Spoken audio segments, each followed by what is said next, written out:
నమస్కారం అండి. నేను డాక్టర్ మోవా శ్రీనివాస్ అండి.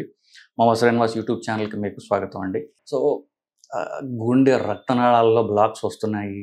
దానికి హార్ట్ అటాక్ అంటాము. దానికి ఎట్లాంటి ట్రీట్మెంట్‌లు చేయాలి? ఇవన్నీ గూడా మనం చాలా చాలా వీడియోల్లో డిస్కస్ చేశాం. కానీ గుండెలో ఎక్కడ బ్లాక్స్ వస్తాయి? దేంట్లో బ్లాక్ వచ్చినట్లయితే హార్ట్ అటాక్ అంటాము. గుండెలో వాల్వ్స్‌కి, రక్తనాళాలకి తేడా ఏమిటి? ఇట్లాంటి దాని మీద ఒక అవగాహన ఇవ్వడానికి ఈరోజు వీడియో చేస్తున్నాను బేసికలీ. సో, మన శరీరం ఎట్లా ఉంటుంది? మానవ శరీరం మీకు తెలిసిందే. సో, మానవ శరీరంలో మనం నిటారుగా ఉండడం వల్ల రక్తము తల నుంచి వేలు దాకా రక్తం పోవాలనుకుంటే మనకి ఒక రక్త ప్రసారం చేయడానికి మనకి ఒక పరికరం అవసరం. సో, ఎందుకు అవసరం అంటే గుండె ఇక్కడ ఉందనుకోండి, దాని కింద నీళ్లు మీరు ద్రవం ఏదైనా పోసినట్లయితే కిందకి పోవడం అనేది చాలా తేలిక. సో, గుండె కాళ్ళకి రక్తం పంపించడం అనేది చాలా తేలిక. జస్ట్ అలా ఒలకబోసినట్టుగా పోస్తే కిందకెళ్ళిపోతుంది. కానీ తల ఏదైతే ఉందో అది గుండె కంటే పైన ఉన్నది. సో, దాన్ని భూఆకర్షణ శక్తికి ఎగెయిన్స్ట్‌గా దాన్ని పైకి పంపాలంటే రక్తాన్ని మనకి ఒక గుండె పంపింగ్ చేయడానికి ఒక అవయవం అవసరం అని చెప్పేసి ప్రకృతి గ్రహించింది. అందువల్ల ఏం చేసింది? ఈ రక్తాన్ని పైకి పంపించడానికి అనువుగా ఉండడానికి గుండె అనేదాన్ని తను తాను తయారు చేసుకుంది. సో, ఇదేమిటి? ఒక ఎముక లేనటువంటి మాంసం ముద్ద. అదే గుండె. సో, ఇది ఒక పంప్ అన్నమాట. సో, మీ ఇంట్లో ఉన్నటువంటి నీళ్ల పంపు లాంటిది.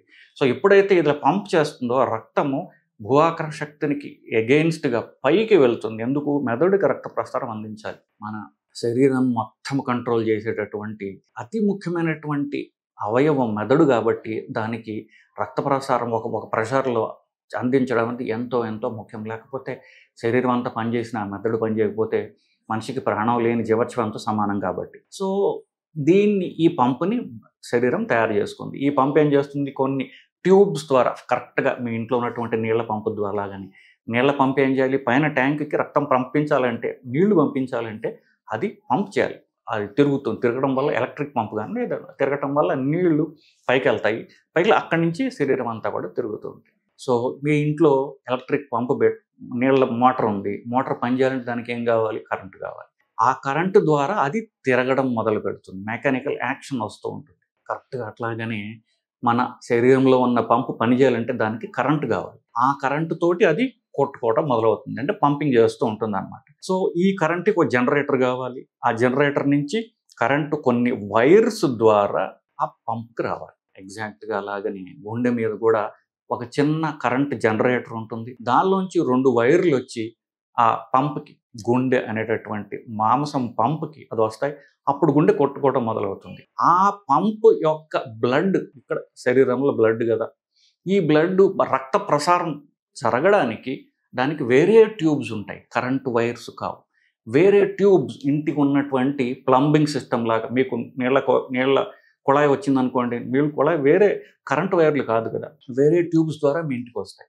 అట్లాగనే ఈ గుండె నుంచి రకరకాల ట్యూబ్స్ ద్వారా అన్ని అవయవాలకి రక్త ప్రసారం జరుగుతూ ఉంటుంది. సో, మనం కరెంటు వైర్లు వేరు, రక్త ప్రసారం ట్యూబ్స్ వేరు. కరెంటు వైర్లు గుండెకి పనిచేయడానికి కరెంటునిస్తాయి. ఇప్పుడు గుండె కొట్టుకుంటూ ఉంటుంది. ఈ కొట్టుకున్న గుండె నుంచి ఈ ట్యూబ్స్ ద్వారా రక్తం శరీరంలో అన్ని అవయవాలకి పోతాయి. ఇకపోతే వాల్వ్స్ అనేది వేరు. వాల్వ్స్ అంటే ఏమిటి? గుండె లోపల ఉన్న 4 గదులకి మధ్యలో ఉన్నటువంటి తలుపుల్లాంటివి. మీ ఇంట్లో 4 గదులు ఉంటాయి. 4 గదుల్లో ఒక గదికి, ఇంకో గదికి మధ్యన తలుపు లాంటిది పెడతారు. ఆ తలుపు మూసుకుంటుంది, మళ్ళీ తెరుచుకుంటుంది. అదే విధంగా గుండెలో కూడా వాల్వ్స్ అనేటువంటివి 4 వాల్వ్స్ ఉంటాయి. ఎడమ పక్కన 2, కుడి వైపున 2. ఇవి గుండెలోని ఒక గదికి రక్తం ఒకే డైరెక్షన్‌లో వెళ్ళేటట్టుగా నియంత్రిస్తాయి మాత్రమే. వాల్వ్ అంటే రక్తనాళాలు కావు.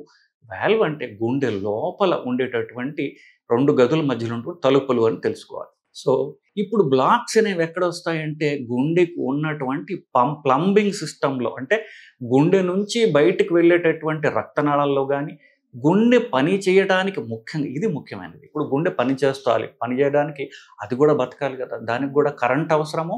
దానికి రక్తం కూడా అవసరం. ఎందుకు? అది పని చేయడానికి దానికి ఎనర్జీ కావాలి. సో, ఒక రకంగా చెప్పాలంటే శరీరం మొత్తంలో ఎక్కువ ఎనర్జీ కన్జ్యూమ్ చేసేటటువంటి అవయవం గుండె.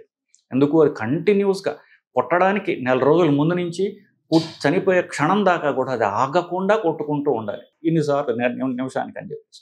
అది పని చేయడానికి దానికి రక్తం అవసరం. అలాగే రక్తంలో ఉన్నటువంటి ఆక్సిజన్ కానివ్వండి, గ్లూకోజ్ కానివ్వండి పని చేయడానికి ఇవన్నీ కూడా అవసరం దానికి. దానికి సప్లై చేసేటటువంటి రక్తనాళాలు ఉంటాయి. సో గుండెకి తిండి అందించడానికి రక్తనాళాలు అనమాట. అది ఒక రకంగా చెప్పాలంటే ఇట్లా ఉంటాయి అవి. ఇది బొమ్మ. సో గుండెకి అది బతకడానికి దానికి కావాల్సినటువంటి ఆక్సిజన్, గ్లూకోజు ఇట్లాంటివన్నీ. కానీ గుండె ఎక్కువగా గ్లూకోజ్ తినదు. గుండె ఎక్కువ కూడా ఫ్యాట్ పదార్థాలు ఎక్కువగా తింటుంది. గ్లూకోజ్ తింటుంది, ఎక్కువ ఫ్యాట్. ఎందుకు? ఫ్యాట్లో ఎక్కువ ఎనర్జీ ఉంటుంది. ఇది తక్కువ తినాలి, దాంట్లో ఎక్కువ ఎనర్జీ ఉండాలి. అంత ఎఫిషియంట్ ఆర్గన్ అనమాట ఈ గుండె అనేది. సో హై ఎనర్జీ ఉండేటటువంటి పదార్థాలని అంటే ఫ్యాట్ లాంటివి మాత్రమే, ఫ్రీ ఫ్యాటీ యాసిడ్స్ అంటారు, కొవ్వుని ఎక్కువ గుండె తింటూ ఉంటుంది అనమాట. సో అది గుండెకి అందించడానికి ఉన్నటువంటి రక్తనాళాల పేరు కొరోనరీ ఆర్టరీస్ అంటారు. అది ఒక శరీరం మన కిరీటం లాగా ఉంటుందని కరోనా అంటారు. అది గుండెకి ఎడం పక్కన ఒకటి, కుడి పక్కన ఒకటి ఉంటాయి. ఈ రక్తనాళాల్లో రక్తము ఒక ప్రెషర్ తోటి చెప్పినట్టుగా ఇంత ఏళ్ళు నడుస్తూ ఉంటుంది కాబట్టి దాంట్లో అది ఫ్యాట్ తింటూ ఉంటుంది కదా. ఈ రక్తంలో ఒకవేళ షుగర్ ఉన్నా, కొలెస్ట్రాల్ ఉన్నా అదేమవుతుంది, ఆ రక్తనాళాల్లో డిపాజిట్ అవుతుంది. ఎలాగంటే ఒక గ్లాసులో నీళ్లు పోసారు, దానిలో ఒక చుక్క ఆయిల్ లేదా నూనె వేశారనుకోండి, ఆ ఆయిల్ నీళ్ళలో కరగదు. కరెక్ట్ ఏం చేస్తుంది, మెల్లగా చిన్న చుక్కల్లాగా వచ్చేసి ఈ గ్లాస్ యొక్క గోడకి పట్టుకుంటుంది. అదేవిధంగా బ్లడ్లో కనుక ఆయిల్ ఉన్నట్లయితే బ్లడ్లో కరగదు అది. ఎందువల్ల? బ్లడ్లో ఉన్న నీటిలో ఆయిల్ కరగకుండా అదేం చేస్తుంది, రక్తనాళం లోపల పట్టుకుంటూ పోతూ ఉంటుంది. ఇది క్లీనింగ్ ఏంటో మన మామూలుగా సర్వీసింగ్ చేస్తారు. గుండెకి సర్వీసింగ్ క్లీనింగ్ ఏమి ఉండదు కాబట్టి అది సంవత్సరాల తరబడి రక్తంలో ఫ్యాట్, కొవ్వు ఎక్కువ ఉన్నట్లయితే ఆ గుండె రక్తనాళాల లోపల పట్టేస్తూ మెల్ల పెరిగి ఒక స్టేజ్కి వచ్చేసరికి రక్త ప్రసారంగా అడ్డుపడడం మొదలవుతుంది అనమాట. ఇలా వస్తాయి బ్లాక్స్. ఎప్పుడైతే రక్త ప్రసారంలో అడ్డు వచ్చి రక్త ప్రసారం మందగించిందో, అంత స్లో అయిపోయిందో, అప్పుడు గుండెకి నొప్పి రావడం మొదలవుతుంది. ఇది వాళ్ళలో కాదు, గుండెకు ఉన్నటువంటి రక్తనాళాల్లో వచ్చేటటువంటి బ్లాక్స్ ఇందువల్ల వస్తాయి. రక్తంలో ఫ్యాట్ ఎక్కువ ఉండడం వల్ల వచ్చేటటువంటిది. అది పెరిగి రక్తనాళాన్ని మూసేసింది అనుకోండి, అప్పుడు ఇక తీవ్రమైనటువంటి నొప్పి వస్తుంది. దాన్ని హార్ట్ అటాక్ అంటాం మనం. సో అది హార్ట్ అటాక్ వచ్చినట్టు రక్తనాళం పూర్తిగా మూసుకుని పోయింది అని అర్థం. అప్పుడు ఆ రక్తనాళాన్ని క్లీన్ చేసి స్టెంట్ వేయడం ద్వారా కానివ్వండి, బైపాస్ చేయడం ద్వారా కానీ రక్త ప్రసారం తిరిగి మళ్ళీ గుండెకి అందించబడుతుంది. ఇందాక అనుకున్నాం కదా, గుండె పని చేయాలంటే రక్తం లేకపోతే పని చేయలేదు. సో గుండె బలం తగ్గిపోతుంటుంది. ఒక్కొక్కసారి గుండె ఆగిపోని కూడా పోవచ్చు. మొత్తం పూర్తి కట్ అయిపోతే గుండె పని చేయడానికి దానికి ఆక్సిజన్ కావాలి, తిండి కావాలి కదా. తిండి లేకపోతే అది ఆగిపోతుంది. ఎందుకు? అంత ఎక్కువ అవసరం కాబట్టి, అంత ఎక్కువ పని చేస్తుంది కాబట్టి. అప్పుడు గుండె ఆగిపోతే మృత్యు సంభవించవచ్చు కూడా. ఎందుకు? శరీరం మొత్తానికి కూడా రక్తం అందదు కాబట్టి. సో ఇది టూకీగా అంటే ఆ బ్లాక్స్ ఎందుకు వస్తాయో, మనం ఆ బ్లాక్లో ఏముంటుంది, దానికి ట్రీట్మెంట్లు ఇట్లాంటివి మనం చాలా సార్లు మనం డిస్కస్ చేసాం. యాంజియోగ్రామ్స్ కూడా చూపించడం జరిగింది. టూకీగా అసలు వాల్వ్స్ అంటే ఏమిటి, గుండె రక్తనాళాల్లో బ్లాక్స్ రావడానికి కారణం ఏమిటి, గుండెకి ఉన్నటువంటి ఎలక్ట్రిక్ సిస్టమ్ ఏమిటి, ప్లంబింగ్ సిస్టమ్ ఏమిటి, అలాగే గుండె లోపలి వాల్వ్స్ ఏమిటి, ఇలాంటివి ఒక జనరల్ కాన్సెప్ట్ మనకు ఉండాలి అని చెప్పేటట్టు ఉద్దేశంతో ఒక సింపుల్ లాంగ్వేజ్లో మీకు చెప్పడానికి నేను ప్రయత్నం చేశానండి. ఇంకా మీకు ఏమన్నా క్వశ్చన్స్ ఉన్నట్లయితే కింద క్వశ్చన్స్ మీ కామెంట్స్ రూపంలో తెలియజేసినట్లయితే దాన్ని చూసి ఇంకా ఏమన్నా దాన్ని సింపుల్గా ఇంకేమైనా చెప్పగలనేమోనని ప్రయత్నిస్తానండి. నమస్కారం.